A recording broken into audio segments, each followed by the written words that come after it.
Integrals निकालने का एक और नया मेथड लेकर आया हूं मैं आपके लिए। इससे पहले हमने जो मेथड किया था that is by substitution method, लेकिन ऐसा नहीं है कि सब्स्टिट्यूशन मेथड अभी खत्म हो गया है, वो तो एक यूनिवर्सल मेथड समझ लीजिए इंटीग्रल के लिए।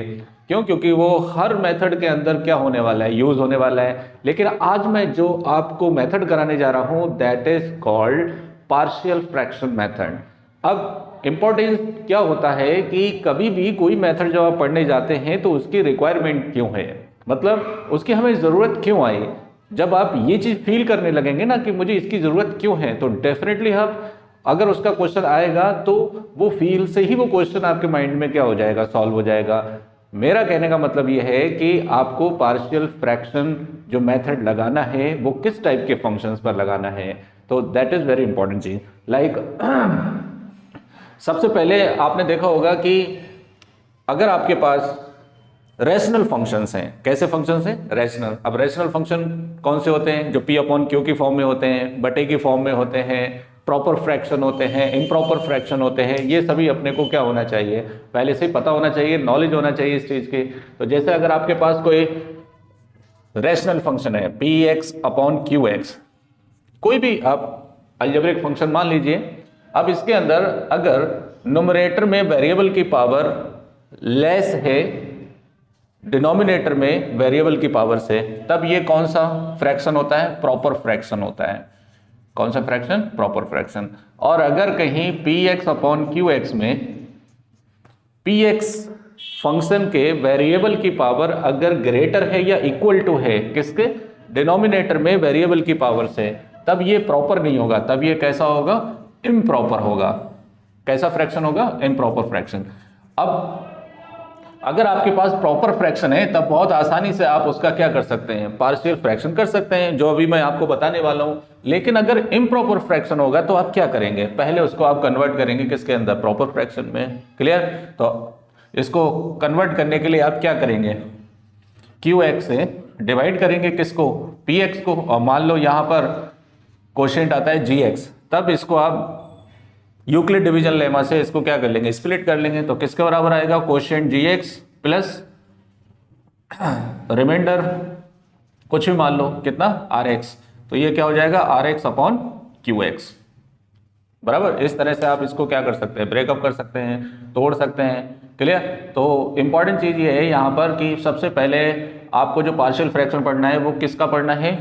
रैशनल फंक्शंस का। किसका? रैशनल फंक्शंस का। ठीक है, डायरेक्ट इंटीग्रल पे नहीं आएंगे, पहले जिस फंक्शन का अपने को इंटीग्रल पढ़ना है ना उसकी नॉलेज होना चाहिए आपको। तो रैशनल फंक्शन में अगर प्रॉपर फ्रैक्शन है तब डायरेक्ट आप पार्शियल फ्रैक्शन लगाएंगे, जिसको अभी मैं एक्सप्लेन करने वाला हूं। अगर वो इम्प्रॉपर है तो उसको कन्वर्ट करेंगे किसके अंदर? प्रॉपर के अंदर। किस तरह कन्वर्ट करना है ये तो आप 8th क्लास से 9th क्लास से पढ़ते हुए आ रहे हैं। ठीक है, अब देखिए पार्शियल फ्रैक्शन क्या होता है। तो पार्शियल फ्रैक्शन लगाने से पहले अगर अभी तक आपने मेरा चैनल सब्सक्राइब नहीं किया तो प्लीज़ सब्सक्राइब कर दीजिए। और मैं हूं आपका मैथ्स एजुकेटर इजहारुद्दीन और आप देख रहे हैं मेरा यूट्यूब चैनल एपीटी अड्डा। ठीक है, अब देखिए आजकल देख रहा हूं मैं बहुत ट्रेंड चल रहा है कि लाइव क्लास में मैम की बेटी आई कि सर का बेटा आया, ये सब फालतू की चीज़ें हैं। अगर आपको जिसके साथ फ्रीक्वेंसी मैच कर रही है ना तो आप उसको ही देखेंगे और उसको ही फॉलो करेंगे। तो इट्स अप टू यू। अगर आप की फ्रीक्वेंसी मुझसे मैच करती है तो आप कहीं नहीं जाने वाले हैं। तो इसी बात पर आप सब्सक्राइब कर दीजिए और देखिए कॉन्सेप्ट को किस तरह समझने वाले हैं। फॉर एग्जाम्पल अगर आपके पास कोई फंक्शन आ जाए like p x plus q upon x plus a और x plus b d x, right. अब ये फंक्शन अपने को क्या इंफॉर्मेशन दे रहा है? पहली बात तो ये पी अपॉन क्यू की फॉर्म है, मतलब रैशनल फंक्शन है। अब इस फंक्शन के अंदर वेरिएबल की पावर ऊपर 1 है और यहाँ नीचे 2 है, मल्टीप्लाई करेंगे तो 2 आएगा ना, तो ये प्रॉपर फ्रैक्शन है। क्लियर? और इस टाइप का अगर फंक्शन आता है आपके पास तो आप उसका इंटीग्रल किस तरह से करेंगे? क्लियर? तो इसी मेथड को हम क्या बोलते हैं? Partial fraction method. तो फ्रैक्शन आप जानते ही हैं, फ्रैक्शन पी अपॉन क्यू की फॉर्म में होता है। पार्शियल मतलब पार्ट कर देना, उसके अलग अलग पार्ट कर देना। तो हमें इस टाइप के फंक्शन का इंटीग्रल किस तरह से करेंगे? तो पहला टाइप मैं यही मान लेता हूं कि अगर आपको इस टाइप के फंक्शन का क्या करना है, अपने को इंटीग्रल करना है। ठीक है, तो जब हम इसको पार्शियल फ्रैक्शन करेंगे तब इंटीग्रल लगाने की जरूरत नहीं है, पहले हम इसको अलग अलग करने का मेथड चेक करेंगे। तो पहला मेथड क्या है, अगर आपके पास डिनोमिनेटर में दो लीनियर फंक्शन दे रखे हैं तब आप दो कांस्टेंट लेकर उसे अलग अलग लिख दीजिए, a upon x plus a plus B upon x plus b. पहले आप मेथड समझ लीजिए कि करना क्या है और करना कैसे है, तो एग्जांपल्स लेकर मैं समझाऊंगा आपको, ठीक है। तो देखिए, अगर इस तरह का फंक्शन है, इस तरह मतलब डिनोमिनेटर में दो लीनियर फंक्शन है, तब आप इसको इस तरह से लिख देंगे। दूसरा P x square plus Q x plus R, अगर डिनोमिनेटर में थ्री लीनियर फंक्शंस हैं, है ना, तब आप क्या करेंगे, तीन वेरिएबल कांस्टेंट लेकर आप इसे सेपरेट कर देंगे, ए अपॉन बी अपॉन और सी अपॉन, इस तरह से क्या कर देंगे, सेपरेट कर देंगे। अगर फोर होंगे तो फोर को सेपरेट कर देंगे। थर्ड मेथड देखें, अगर आपके पास p x square plus Q x plus r, अब जब एक बात और बता दूं मैं आपको, यहाँ पर हम यूज कर रहे हैं method of partial fraction, not integration. ये निकालने के बाद ए बी सी आप इसका क्या करेंगे, इंटीग्रेशन करेंगे, तब आंसर आएगा अपने पास, ठीक है। चलिए, गाना बज रहा है, साजन मेरा उस पार है।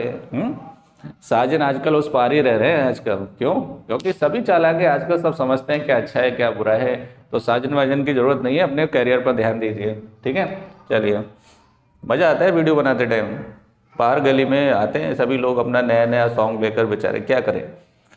अब देखिए, अगर आपके पास एक लीनियर फंक्शन है बराबर, और दूसरा अगर कोई होल स्क्वायर में लीनियर फंक्शन का अगर स्क्वायर है, अगर मैं इसे ओपन करूं तो ये क्वाड्रेटिक ही तो होगा नहीं होगा, तो क्वाड्रेटिक का आप फैक्टर कर सकते हैं लीनियर में, तो वो लीनियर में फैक्टर या तो अलग अलग हो सकते हैं या फिर स्क्वायर की फॉर्म में हो सकता है, क्लियर। तब इस केस में इसको लिखने का मेथड है ए अपॉन एक्स प्लस ए बराबर, और प्लस स्क्वायर के लिए बी अपॉन, पहले आप लिखेंगे एक्स प्लस बी, और अगले कांस्टेंट के लिए एक्स प्लस बी का क्या लिखेंगे, होल स्क्वायर लिखेंगे, राइट।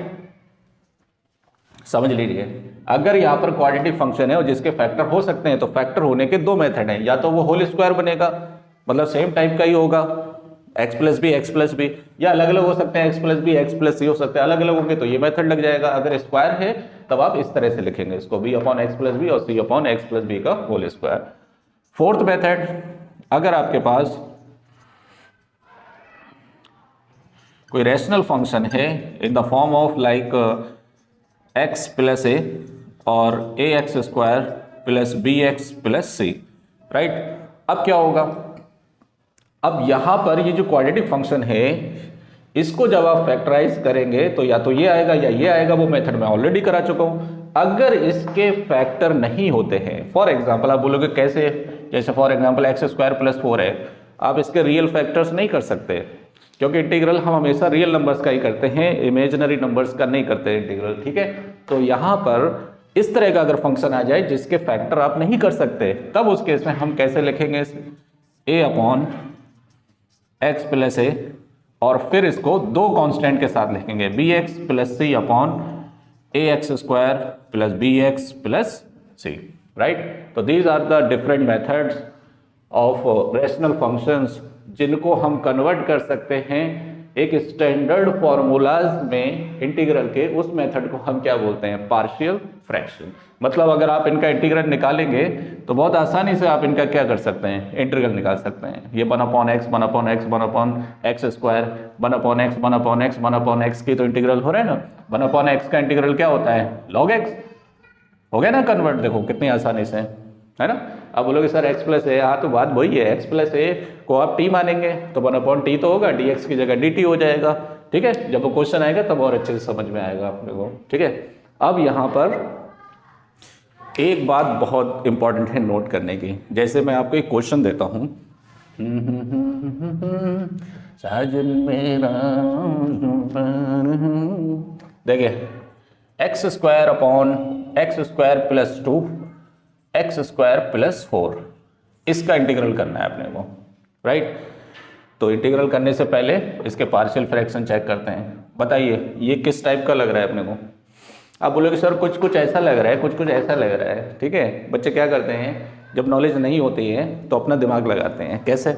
बहुत इंटेलिजेंट होते हैं ना बच्चे, वो ये लगाते हैं कि अगर ऐसा क्वाड्रेटिक फंक्शन जिसके फैक्टर नहीं हो रहे तो दो कांस्टेंट साथ में ले रहे हैं, तो क्यों ना मैं इसको a अपॉन पहले वाले के लिए, अगर ये क्वाड्रेटिक है फैक्टर नहीं हो रहा है, तो मैं क्या इसको ax plus B upon x square plus 2 लिख सकता हूँ, और दूसरे वाले को cx plus D upon x square plus 4 लिख सकता हूँ। बच्चे ऐसे ही करते हैं, पता है, जिसको पता नहीं होता है वो बेचारे ऐसे ही करते हैं। और पहली बात तो अगर ऐसा हो भी जाता है तो कम से कम 2-2.5 पेज के अंदर ये क्वेश्चन आएगा, लेकिन ये राइट नहीं है, ये रॉन्ग है, इसको हमें ये मेथड नहीं लगाना है। क्लियर? ये गलत है, ये गलत है, इसको काट दीजिए, ऐसे नहीं करना है अपने को क्या करना है, इसको लीनियर में चेंज करना है। आप एक्स स्क्वायर को कोई लीनियर नंबर मान लीजिए, m मान लीजिए, तब ये किसके बराबर हो जाएगा, m upon m plus 2 m plus 4। अब देखिए लीनियर बन गया, क्या हो जाएगा, a अपॉन m प्लस 2 और plus b upon m plus 4 हो जाएगा। अब यहाँ से a और b निकालने के बाद जब हम इंटीग्रल यूज करेंगे तब आप m नहीं लगाएंगे, m की जगह क्या लगाएंगे, एक्स स्क्वायर। लाइक a की वैल्यू फॉर एग्जांपल 1/2 आती है तो ये हो जाएगा एक्स स्क्वायर प्लस 2, इसकी जगह फॉर एग्जांपल -1/3 आता है तो प्लस माइनस माइनस हो जाएगा, और ये क्या हो जाएगा, एक्स स्क्वायर प्लस 4। तब आप इसका इंटीग्रल करेंगे, बराबर। अब यहाँ पर फॉर्मूलाज कौन से बन जाएंगे, एक्स स्क्वायर प्लस ए स्क्वायर, एक्स स्क्वायर प्लस ए स्क्वायर वाले स्टैंडर्ड फॉर्मूलाज बन जाएंगे। इसके अलावा और कोई पार्शियल फ्रैक्शन के अंदर कोई और मेथड नहीं आने वाला है। इनको आप अच्छे से समझ लीजिए और 1 बाय 1 जितने भी क्वेश्चन है आप लगा सकते हैं। अभी मैं 1-2 एग्जांपल्स आपको करा देता हूं समझने के लिए। अगले लेक्चर में मैं कंप्लीट एक्सरसाइज लेकर आऊंगा और इससे रिलेटेड जो एक्सरसाइज है वो एक्सरसाइज आपकी आती है 7.5, जिसके अंदर 23 क्वेश्चन हैं। ये नेक्स्ट वीडियो लेक्चर में लगाऊंगा आपके लिए, ठीक है। चलिए क्वेश्चन करते हैं, एक एग्जाम्पल लगाते हैं आपको समझाने के लिए कि किस तरह से इस टाइप के क्वेश्चंस को हमें क्या करना है, सॉल्व करना है, ठीक है। चलिए सारे फॉर्मेट आपने लिख लिए, वीडियो को पॉज करके लिख लीजिए, नोट कर लीजिए। इंटीग्रल बहुत आसान होता है, लेकिन प्रीवियस नॉलेज ना होने की वजह से और अच्छे से ना समझने की वजह से आपको टफ लगता है, ठीक है। लेकिन ऐसा नहीं है, आप मेरे सारे वीडियोस को फॉलो करिए, देखिए आपको इंटीग्रल कितना ईजी लगता है। 1/x + 1 और x + 2 dx, इसका इंटीग्रल अपने को बताना है। तो देखिए रेशनल फॉर्म में नीचे लीनियर फंक्शंस हैं, लीनियर फैक्टर्स हैं, तो इसको आप पार्शियल फ्रैक्शन कैसे कर सकते हैं इसके, 1/x + 1 x + 2 किसके बराबर हो जाएगा, ये a/x + 1 + b/x + 2। लीनियर है तो लीनियर में किस तरह से कन्वर्ट करेंगे, a/ + b/। एलसीएम लेंगे तो नीचे एलसीएम क्या हो जाएगा, कैंसिल, तो 1 = किसके बराबर हो जाएगा, ax + 2 bx + 1। अब देखिए जब कभी भी लीनियर फंक्शंस को आप इस तरह लिखें तो उसमें a और b निकालने का एक शॉर्टकट मेथड होता है कि आप एक एक फैक्टर 0 रख दीजिए, x + 1 0 रख दीजिए तो x की जगह कितना आएगा, -1। तो ये हो गया 1 = a, x के प्लेस पे -1 + 2, और ये तो पूरा 0 हो ही गया क्योंकि आपने x + 1 0 रखा है, या -1 रख दीजिए तो 0 हो जाएगा। तो यहाँ से 1 = कितना आ गया, a, तो a की वैल्यू आ गई 1।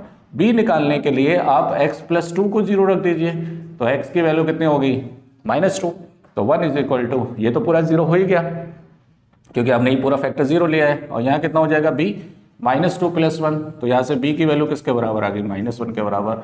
अब देखिए अपने पास जो रेशनल फॉर्म में फंक्शन था उसके आपने पार्शियल फ्रैक्शन कर दिए, a की वैल्यू 1 और b की वैल्यू -1, तो -1/x + 2।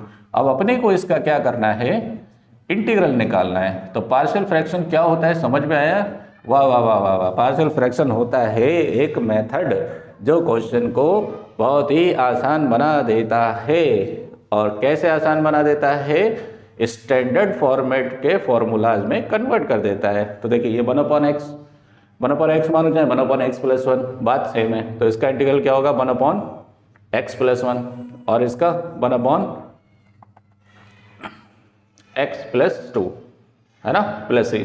अब देखिए यहाँ पर बहुत मिस्टेक होने के चांसेस रहते हैं। कैसे, अगर मैं इसकी जगह 1 - x ले लेता, इसकी जगह x प्लस 1 के, तब भी बच्चे क्या लिखते हैं, log ऑफ 1 माइनस एक्स, लेकिन गलत है ये।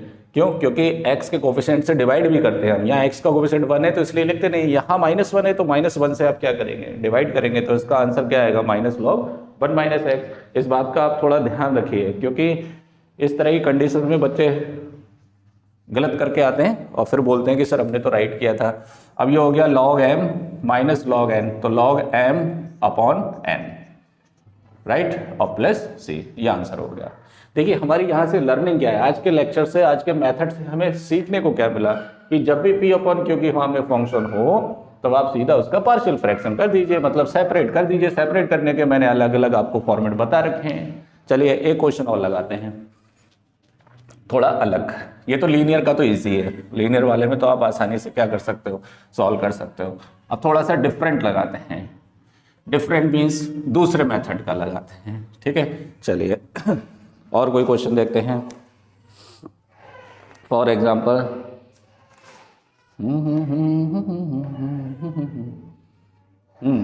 ये क्वेश्चन देखते हैं, integral of x square upon x square plus 1 और एक्स स्क्वायर प्लस 4, है ना। अब यहाँ पर बच्चे कंफ्यूज हो जाते हैं कि सर इसमें तो दोनों ही फैक्टर ऐसे हैं डिनोमिनेटर में जिसका आप लीनियर फैक्टर नहीं कर सकते। तो इस टाइप के मेथड के लिए मैंने आपको एक फॉर्मेट बताया था, लेकिन वो भी नहीं लगेगा क्योंकि यहाँ पे दो फैक्टर हैं ऐसे, है ना। तो इसको सॉल्व करने का मेथड मैंने क्या बताया था कि एक्स स्क्वायर को आप कुछ और मान लीजिए, मैंने m मान लिया, क्लियर।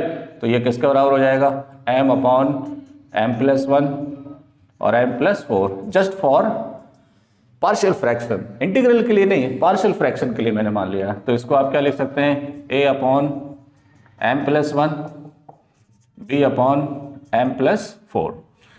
एलसीएम से कैंसिल हो जाएगा तो m इज इक्वल टू किसके बराबर हो गया, a m plus 4 plus b m plus 1, right.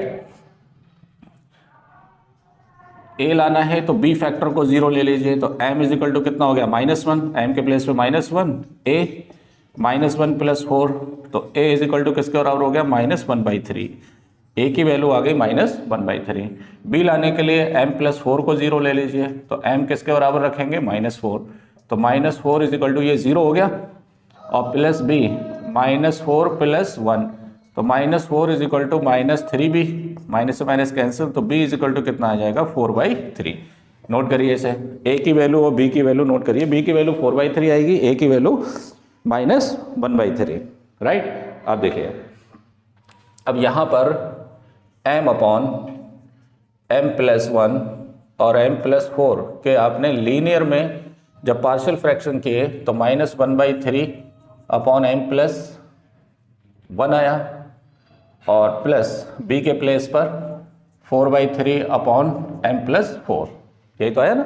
लेकिन जब आप इंटीग्रल करेंगे तब m के प्लेस पे दोबारा आप क्या रख देंगे, एक्स स्क्वायर, तो एक्स स्क्वायर प्लस 1 और एक्स स्क्वायर प्लस 4 और dx is equal to -1/3 1 upon x square plus 1 plus 4/3 1 upon x square plus 2 का स्क्वायर dx, और ये 1 का स्क्वायर, राइट। अब इंटीग्रल आप निकाल सकते हैं, -1/3, ये फॉर्मूला हो गया tan इनवर्स x, ये फॉर्मूला किसका हो गया, tan inverse 1 plus x square किसके बराबर होता है, tan inverse x, plus 4/3 1 upon x square plus a square क्या होता है, 1 upon a tan inverse x upon a, और प्लस c, तो ये कितना हो गया, -1/3 tan इनवर्स x प्लस 2 2 जा 4, तो कितना हो गया ये 2/3 tan inverse x/2 plus c। Very important question, note कर लीजिए इसे, राइट। ये आंसर हो गया इसका। बने रहें एपीटी अड्डा के साथ, मिलते हैं नेक्स्ट वीडियो में। कंप्लीट एक्सरसाइज लगवाने वाला हूं मैं आपको, तो just wait for 24 hours. Next day definitely आपको मेरे चैनल पर अपलोडेड मिलेंगी, और जो भी आपकी रिक्वायरमेंट है या आपको आगे के चैप्टर्स के वीडियोस चाहिए तो आप बस क्या करें, टेलीग्राम पे एक मैसेज छोड़ दीजिए, उसी के अकॉर्डिंग विद इन 24 आवर्स के अंदर आपको वो वीडियो मिलने वाली है। बाय।